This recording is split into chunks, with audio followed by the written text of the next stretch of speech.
सबसे बड़ी बात, हमारे क्षेत्र में जो गड़बड़ हो रही है, हमारे इलाके में जो गड़बड़ हो रही है, एक परिवार विशेष पूरे मेवात क्षेत्र को बेवकूफ बनाने का काम कर रहा है।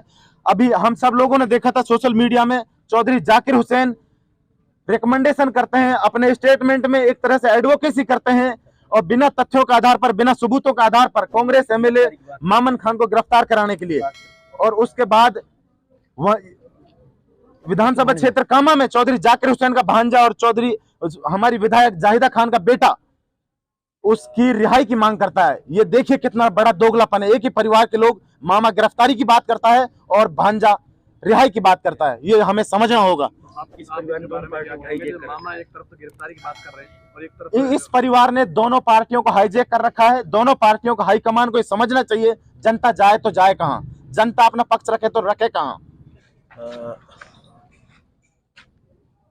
मौजूदा जो सरकार है, मेरा नाम इनामुल हसन है, मैं जोधपुर से हूँ और घाटमी का नासिर जुनैद प्रकरण में जो टीम थी उसका मैं एक सक्रिय सदस्य हूँ और सारे ही सदस्य जितने भी यहाँ पे मौजूद हैं, ये सभी लोग घाटमी के प्रकरण में मैं न्याय के लिए, जो इंसाफ के लिए जो मुहिम चलाई थी, उसमें सब लोग मजबूती से डटे हुए थे।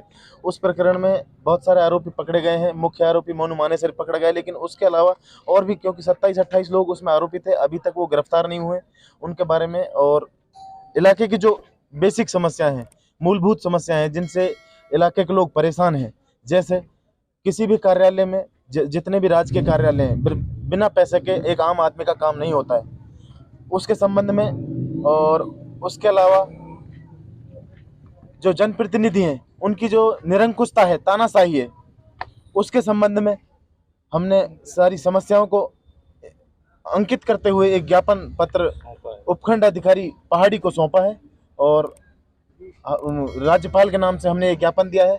हम उम्मीद करते हैं जिन बिंदुओं को हमने रेखांकित किया है उन पर कार्रवाई होगी और उनमें हमारे इलाके को राहत मिलेगी। जितने भी यहाँ डिपार्टमेंट हैं, डिपार्टमेंटों में जैसे आम ग्रामीण जो लोग आते हैं अपने काम के सिलसिले में, उनसे उनके जो काम हैं वो बिना पैसे के दिए नहीं होते हैं। और उसके अलावा हमने जो ज्ञापन पत्र में जो हमने मुद्दे अंकित किए हैं वो इस तरह से हैं, जैसे राजनीतिक संरक्षण जिन अधिकारी कर्मचारियों को मिला हुआ है वो 3-3 साल से यहाँ पे जमा हुए हैं। मैं नाम लेकर भी बताना चाहूँगा, जैसे प्रदीप यादव जी थे, पिछले 3 साल से कामा में सीओ की जिम्मेदारी निभा रहे थे और कितने सारे मुकदमे मतलब उन्होंने फर्जी दर्ज किए हैं और उनके नेतृत्व में बहुत सारी चीज़ें हुई हैं। तो ये सारी चीज़ें हमने अंकित की हैं ज्ञापन पत्र में और उन चीज़ों को बताने की कोशिश की। जिस क्षेत्र में लगातार चोरियां हो रही, कामा में अभी चोरियां हुई है हनीफ मेडिकल स्टोर, और उसमें ये सब एक तरह से प्रशासन की निष्क्रियता को दिखाता है। और ज्ञापन का जो नेक्स्ट बिंदु है हमारा, जिस क्षेत्र में राजनीतिक संरक्षण के द्वारा बलात्कार के झूठे मुकदमे दर्ज कराए जाते हैं, फिर पुलिस द्वारा अपने आकाओं के संरक्षण में मोटी रकम लेकर एफआईआर दी जाती है। जिस मुकदमे में आरोपी रकम का इंतजाम नहीं कर पाता है, उस मुकदमे में यदा कदा चार्जशीट पेश की जाती है। क्षेत्र में नौजवान तबका ओएलएक्स फ्रॉड में मशगूल है। जब कभी बाहर के राज्य की पुलिस अमला मुलजिमों को पकड़ता है तो क्षेत्रीय जनप्रतिनिधि अपने पावर का इस्तेमाल करते हुए अपने प्रतिद्वंदियों को ओएलएक्स के मुकदमों में फंसा देते हैं। उसका जीता जागता उदाहरण कठौल के जमसी और ऐसे बहुत सारे लोग हैं जिनको नाजायज फंसाया गया है। हैदराबाद तक की पुलिस लेके गई है और उन्होंने मोटी रकम देकर अपना पीछा छुड़ाया है। जिस तरह से भी उन्होंने अपने आप को बचाने का जो प्रयास किया है। क्षेत्र में सड़कों की हालत बहुत खराब है। खराब सड़कों की हालत का मुख्य कारण ओवरलोड वाहनों का आवागमन है। क्षेत्र की सड़कें गड्ढों में तब्दील हो गई हैं, जिनमें बरसात के समय पानी भरा रहता है। खुले मौसम में भारी वाहनों के आवागमन से धूल का गुब्बार उड़ता है, जिससे आसपास के आबादी वाले लोगों को सांस लेने और उस वातावरण में रहना मुश्किल हो गया है और बहुत सारी बीमारियों से धीरे धीरे वो बीमारियां आ रही हैं। और ओवरलोड से एक इलाके के आम आदमी को किसी भी तरह का कोई फायदा नहीं है सिवाय जनप्रतिनिधियों की लूट के। इमाम भाई, आपने ये कहा था कि कोई भी अगर कोई इंसान काम करवाना आता है वो बगैर पैसे के काम नहीं होता है।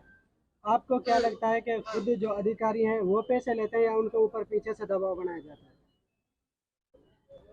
अधिकारी भी पैसे लेते हैं, बाबू भी पैसे लेते हैं और मेरे पास उसके सबूत हैं। मैं खुद उसका विक्टिम हूँ। मैंने डिस्क्लोज नहीं किए, वक्त आने पर मैं सारी चीजें डिस्क्लोज करूंगा।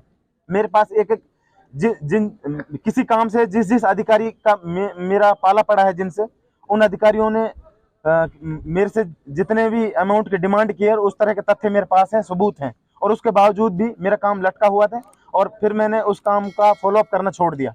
अच्छा, आपको लगता है जो आपने एक ज्ञापन सौंपा है आपकी सुनाई होगी? बिल्कुल, क्योंकि ज्ञापन हमारा देश है जो संविधान से चलता है, ये लोकतांत्रिक प्रक्रिया है। यहाँ पर डेमोक्रेटिक सिस्टम से लोगों को चुना जाता है और वो पब्लिक का प्रतिनिधित्व करते हैं, और उनका प्रतिनिधित्व करने का मकसद ये होता है इलाके में जो जनता है उस जनता की बात को सरकार तक पहुंचाएं।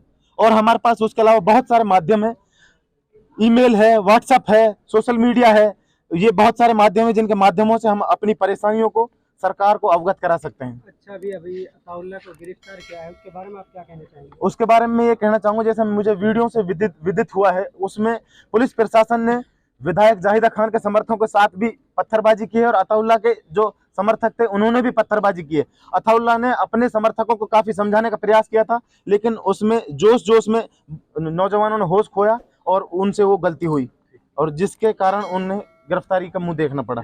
और कुछ लोग ये कह रहे हैं कि खुद इसमें अताउल्लाह के ऊपर भी इल्जाम लगाया जा रहा है कि खुद अताउल्लाह ने भी वहाँ पत्थरबाजी की है।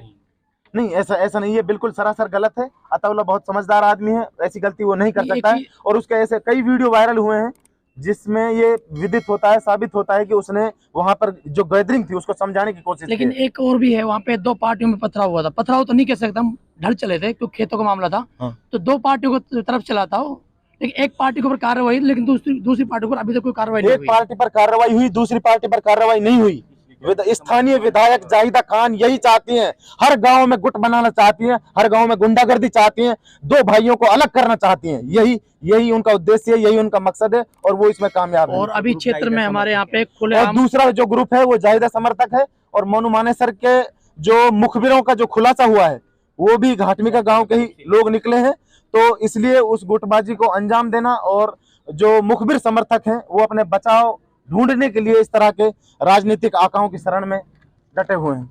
अच्छा, जो 15 लाख से आपने अभी एक ज्ञापन दिया कि उनका भी पूरा मुआवजा नहीं मिला है, इस पर आप क्या कहेंगे? हमने अपने ज्ञापन पत्र में 15 लाख जो चिरंजीवी योजना थी और जो भी सरकार की तरफ से राहत का जो आर्थिक मदद करने का जो था, मुख्यमंत्री आगमन के समय जो घोषणा की गई थी, उन राजस्थान तक एक प्रोमिनेंट चैनल है, उस चैनल ने वहां भ्रमण किया है, उनके पत्रकार ने, उनके कॉरेस्पोंडेंट ने वहां विजिट किया है, नासिर और जुनैद की पत्नी से बात की है। उनकी पत्नी ने बताया है कि जो 5-5 लाख रुपए अशोक गहलोत साहब ने हमें दिए हैं, वो 5-5 लाख रुपए हमारे बच्चे जब 18 वर्ष के हो जाएंगे तब जाकर हमें प्राप्त होंगे।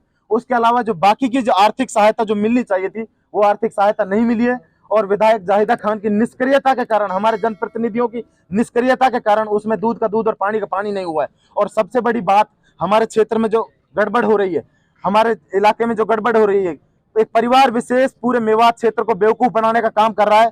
अभी हम सब लोगों ने देखा था सोशल मीडिया में, चौधरी जाकिर हुसैन रिकमेंडेशन करते हैं, अपने स्टेटमेंट में एक तरह से एडवोकेसी करते हैं, और बिना तथ्यों के आधार पर, बिना सबूतों के आधार पर कांग्रेस एमएलए मामन खान को गिरफ्तार कराने के लिए, और उसके बाद वह विधानसभा क्षेत्र कामा में चौधरी जाकिर हुसैन का भांजा और चौधरी हमारी विधायक जाहिदा खान का बेटा उसकी रिहाई की मांग करता है। ये देखिए कितना बड़ा दोगलापन है। एक ही परिवार के लोग, मामा गिरफ्तारी की बात करता है और भांजा रिहाई की बात करता है, ये हमें समझना होगा। मामा एक तरफ तो गिरफ्तारी की बात कर रहे हैं और एक तरफ इस परिवार ने दोनों पार्टियों को हाईजैक कर रखा है। दोनों पार्टियों को हाईकमान को समझना चाहिए, जनता जाए तो जाए कहाँ, जनता अपना पक्ष रखे तो रखे कहाँ।